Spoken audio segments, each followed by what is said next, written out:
Hello मेरे प्यारे बच्चों, ये हमारा एक्सरसाइज 7.8 का लेक्चर नंबर 2 है। और जैसे कि आप सब जानते हैं, एक्सरसाइज 7.8 के question number NCERT new NCERT के लेक्चर क्वेश्चन नंबर 11 तक हम अपलोड कर चुके हैं। आज क्वेश्चन नंबर 12 डायरेक्ट स्टार्ट करते हैं। और जो बच्चे हमारी वीडियो पहली बार आए हैं, प्लीज आप सबसे हाथ जोड़कर रिक्वेस्ट है कि अगर आपको हमारा कंटेंट अच्छा लगे तो प्लीज लाइक, कमेंट, सब्सक्राइब और शेयर करना ना भूलें, क्योंकि आपका एक एक लाइक, एक एक कमेंट, एक एक शेयर, एक एक सब्सक्राइब हमारे लिए बहुत ही मोटिवेशन, इंस्पिरेशन का काम करता है और हम आपके लिए बहुत ही अच्छा कंटेंट लाते रहेंगे। और अभी कुछ दिन बाद हम आईआईटी की सीरीज भी स्टार्ट करने वाले हैं। प्रॉपर जिन भी बच्चों को आईआईटी के मैथ्स में बहुत डर लगता है, ट्रस्ट मी, आपके अंदर का डर निकालने के लिए मैं बहुत जल्द ऑनलाइन यूट्यूब पे भी पूरा कंटेंट लेके आने वाला हूं। बस आप साथ बनाए रखिएगा। तो ये है 0 to π/2 cos square x dx। इसको कैसे करते हैं, जैसे कि जो बच्चे मेरे से पहले से पढ़ रहे हैं, मैंने उनको एक चीज बता रखी है, कभी भी आपको ट्रिग्नोमेट्रिक फंक्शन का इंटीग्रेशन करना हो और पावर एक से ज्यादा हो, मतलब डबल हो, तो हमेशा उसको सिंगल पावर में रिड्यूस करो, क्योंकि जितने भी आपके पास में फॉर्मूले हैं इंटीग्रेशन के, वो सारे के सारे किसके हैं? डबल पावर के। सिंगल पावर के आपके सॉरी सिंगल पावर के हैं, डबल पावर के आपके पास में नहीं है। तो सर इसको रिड्यूस कैसे करें? रिड्यूस करने का सिंपल सा मेथड है कि भैया cos 2x की आपने आइडेंटिटी पढ़ी है। cos 2x क्या होता है sir? 2 cos square x minus 1। तो सर आपको यहां से दिखाई दे रहा है cos 2x प्लस 1 अपॉन 2, मेरा क्या हो जाएगा यहां से? cos square x। तो cos स्क्वायर x के प्लेस पे इसको उठा के यहां पटक दो। और जैसे ही मैं यहां उठा के पटकने जाता हूं, 0 से π/2 1 प्लस cos 2x अपॉन 2, और 2 क्योंकि कांस्टेंट है, मैं पहले ही जो है उसको डायरेक्ट बाहर ले रहा हूं। ठीक है मेरे प्यारे बच्चों, अब फटाफट इंटीग्रेशन लपेट देते हैं, क्योंकि अब तो आपको इसका इंटीग्रेशन आता है। सर 1 का इंटीग्रेशन x होता है, cos 2x का इंटीग्रेशन सर sin 2x।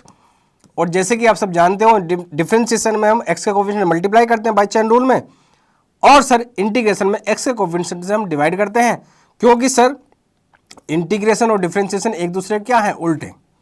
तो यहां पे क्या आएगा सर? 1/2। आपको जैसे मैंने आपको बता रखा, सबसे पहले सर हम अपर लिमिट पुट करते हैं, फिर माइनस का साइन लगाते हैं, फिर हम लोअर लिमिट रखते हैं। सर अपर लिमिट हमारी π/2 है, तो जहां जहां x है वहां पे आप अपर लिमिट रख दो।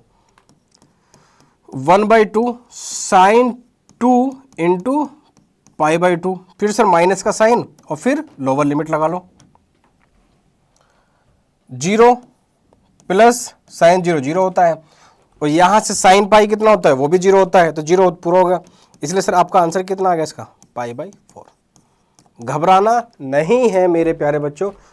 और कृपया आप सबसे मेरी हाथ जोड़कर रिक्वेस्ट है, जितने बच्चे पहली बार हमारी वीडियो देख रहे हैं, प्लीज आप सब नोटबुक निकाल लीजिए, डेस्क पे बैठ जाइए, एक एक क्वेश्चन का सॉल्यूशन प्लीज बहुत ही अच्छे से नोट्स बनाइए। यही आपके रिवीजन के टाइम काम आने वाले हैं, ध्यान रखना। और जैसे कि मैं आप ऑफलाइन में अपने पढ़ाता हूं, ऐसे ही सेम मैं आपको कंटेंट डिलीवर कर रहा हूं ऑनलाइन में, तो आपको जरा सा भी घबराने की रिक्वायरमेंट नहीं है। चलते हैं नेक्स्ट क्वेश्चन की तरफ। नेक्स्ट क्वेश्चन है हमारा ये। हालांकि इसको हम इसकी लिमिट चेंज करके भी क्वेश्चन कर सकते हैं, लेकिन अभी वो क्योंकि एक्सरसाइज 7.9 में आएगा, तो विदाउट लिमिट चेंज ही अभी हम इसको करने वाले हैं 7.8 में। क्वेश्चन कैसे करेंगे सर? आपको पता है सर, जिसका डिफरेंशिएशन प्रेजेंट होता है उसको हम टी लेट कर लेते हैं। तो पहले क्वेश्चन लिख देता हूं दोबारा, 2 to 3, और यहां पे सर ये x dx और अपॉन में x स्क्वायर प्लस 1। अगर मैं x स्क्वायर प्लस 1 को टी लेट कर लूं, सर इसका डिफरेंशिएशन होता है, सर इसका डिफरेंशिएशन होता है 2x dx इक्वल टू क्या सर? dt। और आपको पता चल रहा है सर x dx किसके इक्वल आएगा सर? dt/2। तो यहां पे क्या करेंगे सर, जहां जहां आपका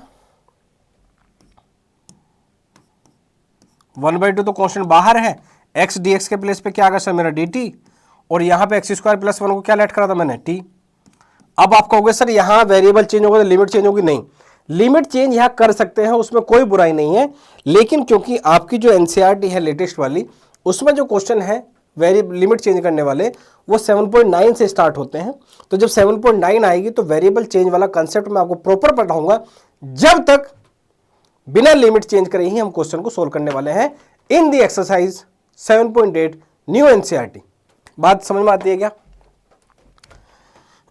तो अभी इसमें लिमिट पुट ना करो, ऐसे ही रहने दो। तो 1/2 1/t का इंटीग्रेशन क्या होता है? log t। और सर आपको पता है 1/2 t जो था उसको रीसब्स्टिट्यूट कर दो। t क्या था हमारा? log एक्स स्क्वायर प्लस 1, और जहां आपने रीसब्स्टिट्यूट कर दिया, अब क्योंकि क्वेश्चन आपका क्या था, क्वेश्चन किस में था, एक्स में, आंसर किस में आ गया, एक्स में, ये किसकी लिमिट होती है, डमी वेरिएबल की, इसलिए अब आप लिमिट लगा दो 2 to 3। ऐसे भी हम क्वेश्चन को कर सकते हैं, कुछ बच्चों को अटपटा लगेगा, लेकिन दोनों मेथड सही है, बाद में भी हम पुट कर देते हैं। अपर लिमिट कितनी है सर, 3 का स्क्वायर 9, 9 प्लस 1 कितना होगा 10, माइनस लॉग 2 का स्क्वायर कितना होगा सर 4, 4 प्लस 1 कितना होगा 5, ये बन गया सर मेरा इस टाइप से।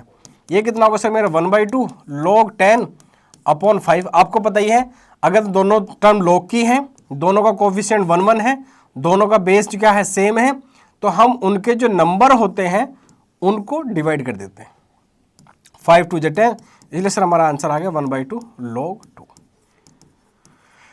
तो मेरे प्यारे बच्चों, आपको बिल्कुल भी घबराने की रिक्वायरमेंट नहीं है, क्योंकि आपके साथ राज सर मौजूद है। इसी के साथ चलते हैं हम नेक्स्ट क्वेश्चन की तरफ और देखते हैं हमारा नेक्स्ट क्वेश्चन क्या है। नेक्स्ट क्वेश्चन है हमारा, और बहुत ही इंपॉर्टेंट क्वेश्चन, जरा मार्क करना है इसको, इंपॉर्टेंट क्वेश्चन है, मल्टीपल टाइम्स आया हुआ है। देखते हैं कैसे करते हैं क्वेश्चन को। 2x + 3 upon 5x² + 1 dx। ठीक है भैया, कैसे करेंगे सर, 0 से लेकर 1 दोनों पे अलग अलग डिस्ट्रीब्यूट कर लेंगे, बिल्कुल कर सकते हैं सर, बिल्कुल डिस्ट्रीब्यूट कर सकते हैं। 2x upon 5x² + 1 plus 0 to 1, 3 तो कॉन्स्टेंट बाहर, dx अपॉन 5 of x² और प्लस में 1।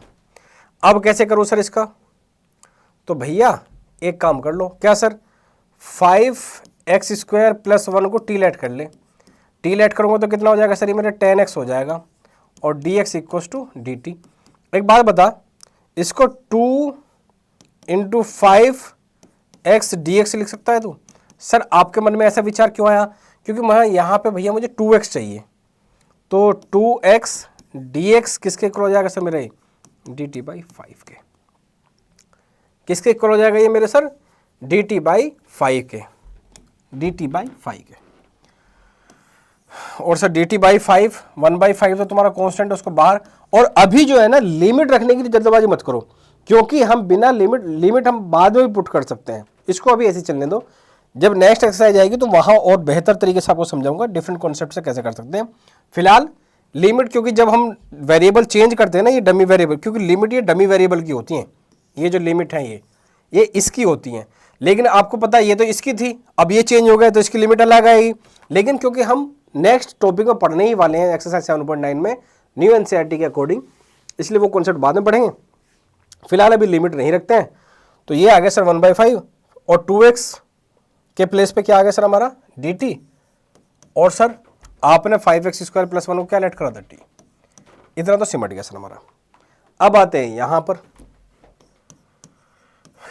0 to 1 dx, और सर ये क्या है मेरा 5x, इसको लिख सकता हूं मैं √5x, इसको लिख सकता हूं सर मैं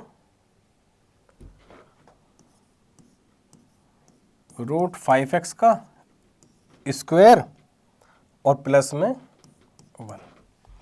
सर इसका इंटीग्रेशन क्या होगा, सर इसका इंटीग्रेशन होगा 1/t का log t, और इसका क्या होगा सर 1/x² + a² का इंटीग्रेशन क्या होता है भैया, 1/1 + x² का इंटीग्रेशन होता है 1/a tan इनवर्स x/a। तो a तो हमारा बनना कोई फर्क नहीं पड़ेगा, तो 3 × tan इनवर्स x/a, मतलब √5x, और लिमिट कहाँ से कहाँ लगानी सर, 0 से लेकर 1, और इंटीग्रेशन में जो भी x का कोफिशिएंट होता है उसे डिवाइड करते हैं। यहाँ पे x का कोफिशिएंट √5 है, तो √5 से क्या करेंगे सर, यहाँ पे डिवाइड, क्या करेंगे उससे डिवाइड। अब इस वाले में जो है t की वैल्यू रीसब्स्टिट्यूट करो, t की वैल्यू क्या थी 5x² + 1, 1/5 log 5x² + 1। अब इसमें लिमिट रखो, क्योंकि लिमिट किसकी थी, dx की, क्वेश्चन किस में आ गया हमारा x में, इसलिए अब लिमिट हम 0 to 1 रख सकते हैं इसमें। बस अब लिमिट रख दो इधर वाले में भी। सबसे पहले क्या पुट कर दें सर, अपर लिमिट कितनी है सर मेरी 1, तो tan इनवर्स √5, 0 रखो, तो tan इनवर्स √5 इंटू 0, और आपको पता है tan 0 0 ही होता है। 1 रखेंगे तो 1 का स्क्वायर 1, तो 5 + 1 कितना हो जाएगा सर 6, तो 1/5 log 6, ये कितना हो जाएगा 0, ये तो इतना ही आएगा भाई। इधर कितना आ जाएगा सर, ये आ जाएगा सर हमारा 3/√5 tan इनवर्स √5। तो मेरे प्यारे बच्चों, ज़रा टाइम लेके ध्यान से एक एक चीज़ बहुत ही अच्छे से नोट कर लो, आपको हर एक चीज़ बहुत ही डिटेल में समझ में आने वाली है।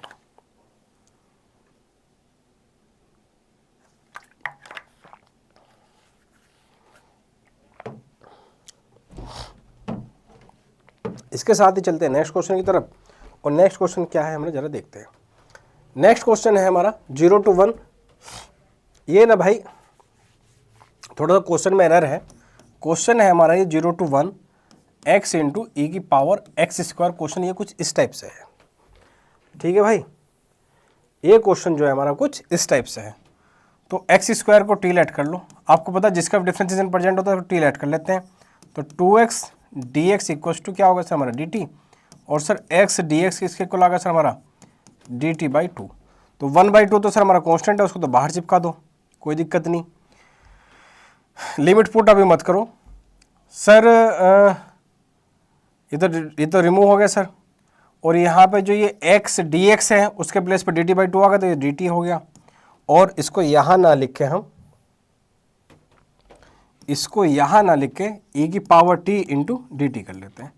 अब आपको पता है सर 1 e की पावर t का इंटीग्रेशन तो सर e की पावर t ही होता है, और जो भी t हमारा था उसको उठाकर रीसब्स्टिट्यूट कर दो। t हमारा क्या था सर x स्क्वायर।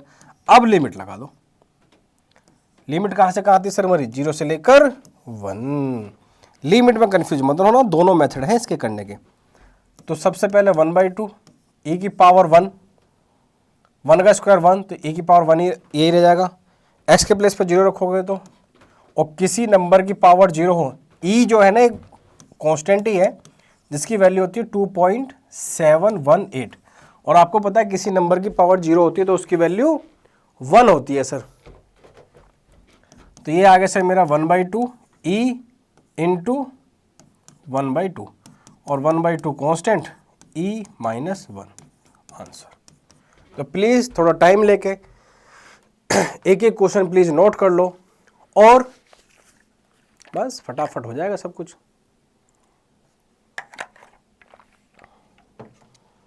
इसके साथ चलते हैं नेक्स्ट क्वेश्चन की तरफ।